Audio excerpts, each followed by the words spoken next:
You had some white supremacist terrorists that ran off the road a black family. Now, this black family was heading to a nearby town because the son was graduating high school and he was going to fill out some job applications. You know, they try to say that young black men don't want jobs, but yet that's what this young black man and his mother was going to do, was do the right thing and earn a living.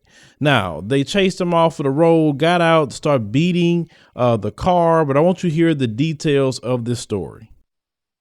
Tried to run us off the road saying, you get the out of our country, get the out of our country, and we were like, you know what I mean, destroyed. Natia Shim and her 17-year-old son were on their way to Latham Farms last Thursday afternoon to fill out job applications for the soon-to-be high school graduate when all of a sudden, she says, a green truck with lights on top of it rammed her car onto the shoulder. All he kept saying was, Mommy, they're going to kill us, they're going to kill us, you know what I mean? And I'm just sitting there like, just go, and I'm ducking down in the seat. Natia says the truck cut them off at the exit ramp to Latham. Then at least 3 men and 2 women, one older and one younger, got out and began destroying her mirrors, hitting the car with bats, smashing in a window, she later learned from witnesses, with a frying pan. This all while shouting obscenities and racial slurs. And they're screaming that they are the white supremacists. We do not belong in their country. Her son managed to maneuver out of the chaos and she called 911. Because the incident happened on a state road, New York State Police began investigating. Natia says in the time she was being interrogated at Troop G, 7 eyewitnesses called to corroborate her story. But then she says a call came in from the perpetrators admitting they did it. The people that did it said, oh, we thought that her vehicle was the vehicle who robbed my son from for a radio a day prior in Waterville. Natia says the damage is at least $3,000 worth, but she doesn't feel safe living in her home. She says the same vehicle drove past her house on Sunday. She doesn't have the money, but says she has no choice but to pick up and move her 2 sons. They took it in their own hands and chased down the wrong car all the way from Troy all the way to Latham to kill me and my son. How are we supposed to feel safe? Number of charges, each of them charged with criminal mischief, reckless endangerment, and menacing for their roles in the incident that started on alternate 7 and continued onto the Northway a week ago today. News Channel 13 spoke with Natia Shim, one of the victims in this case, earlier this week.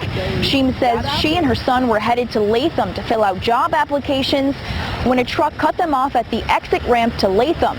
She says at least 5 people, 3 men and 2 women, got out and started attacking their car. They destroyed her mirrors, smashed a window with a frying pan, and were hitting the car with bats, all while yelling out racial slurs. Her son was able to eventually maneuver and get away. That's when they called 911 and state police began investigating. Shim says while she was being interviewed by police, 7 eyewitnesses called in to corroborate her story. Then she says police got a call from the perpetrators themselves admitting to the crime. Shim says the callers told police they got a call from someone saying they'd found the car involved in their son's robbery in Waterville the day before. Not one time did they ever mention that their son's radio was stolen. You understand what I'm saying? So now I'm to the point, I'm like, I don't even believe a radio was stolen when they racially profiled us and told us to get out of their country. So the white supremacists got out of the car, started beating it, and they told them that they don't belong in this country. Now, listen, I could understand if black people were in your caves. I would get that. You would have every right to just flip out and say, we don't belong in your caves. But you say that it is your country. It is not your country. You didn't build crap. You still really don't maintain it to this day. Everybody else outside of you maintains this country. It's very easy to point that out.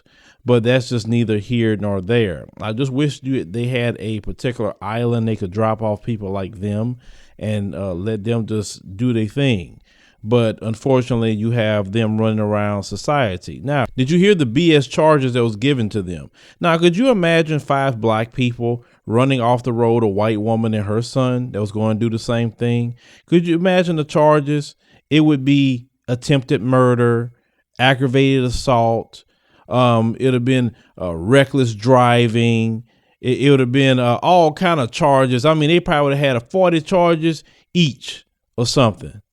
Terroristic threats, acts of terrorism. It'd have been all kind of charges on somebody black. But when it come to them, they just get little BS charges. Then they gonna call the police. Say, oh shoot, I thought they stole a radio.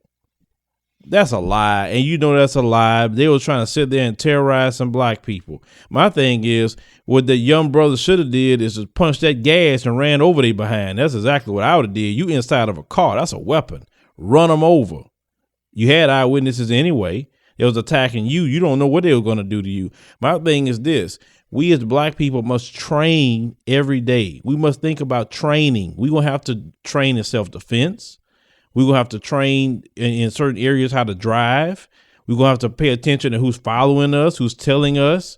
We're going to have to think about all the things. You can't walk around here saying, oh, why do we have to do that? Because you have to. The white supremacist terrorists are after you now. I don't know how much more I need to tell you that. They're after you. You need to start boxing, kickboxing, MMA, whatever you think you need to do to defend yourself. Fellas, especially our sons, we need to make them start hitting that iron again like we used to. You know, back in my time period, it wasn't that long. We would, in the summertime, always go lift weights. These little boys walking around here looking like they skinny as this pencil. This pen. They ain't got no muscle tone, no nothing on them. Them boys got to start putting some muscle on them because these white supremacist terrorists could pull your card, and you don't know if you got to defend yourself one day. So you need to do that. We got to do that, brothers. We got to, sisters. We got to do that. We all need to start looking into self-defense, strength training, whatever. And that way, when they come, like I say, if you're gonna do me something, you ain't gonna get me easy. It's just that simple. This is what we have to do. And we always pride ourselves as a people in knowing that we ain't the one to try. But these days, black people have allowed themselves to become extremely weak. When you see all these boys running around here with skinny jeans and colors that look like out of a pack of Annihilator, we knew it was a problem then. Stuff they're doing today, that just ain't gonna fly. It's not. I mean, they get sagging their pants. What are you gonna do when somebody try to come at you and these white supremacists come at you? Like, what are you gonna do? That's why they trying you. Like, they don't respect you. Who respect a guy walking around here with all these loud colors? That's something that women should be wearing, not men. But y'all didn't have a lot of your fathers around. I get that. But I'm trying to tell you, young men, you need to think. You need to start training. You need to get out that little things that you're doing because these people gonna try you. They trying you more now than ever. Because back in the day, let's say in the 90s, they didn't want to try you like that. They didn't because they know what kind of work they was gonna get. Even if from the little ones, they knew you was gonna get something. You out there slap boxing. That's things you all just do for fun. Was fight like that. It wasn't even serious all the time. But we don't do that no more. You don't see people boxing on, and then if you did have some people boxing, whatever, even they put on the gloves and box, like a sport.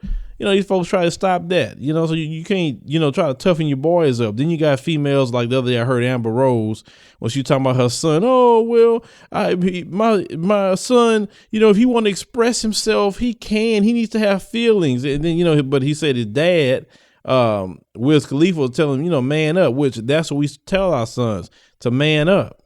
You need to man up because in this world, nobody gonna care about your feelings, especially as a black man. They don't care about your feelings. They don't care about your existence. So forget your feelings. You can deal with your feelings at somewhere else at another time. At this time period, these folks are trying you. They're lynching you. They're doing all kinds of things to you. What more do you need of a message to get to you? Train like you in battle, black people, male and female. It's just that simple. I'm just being a watchman. I'm telling you what I see. What you do with it is what you do with it at the end of the day. I'm just telling you, you got to protect yourself. But leave me a comment. Let me know what you think about this particular story. Nothing going to happen to these people. Trust me. Because look at the BS charges they got. They don't sit up there and defend us.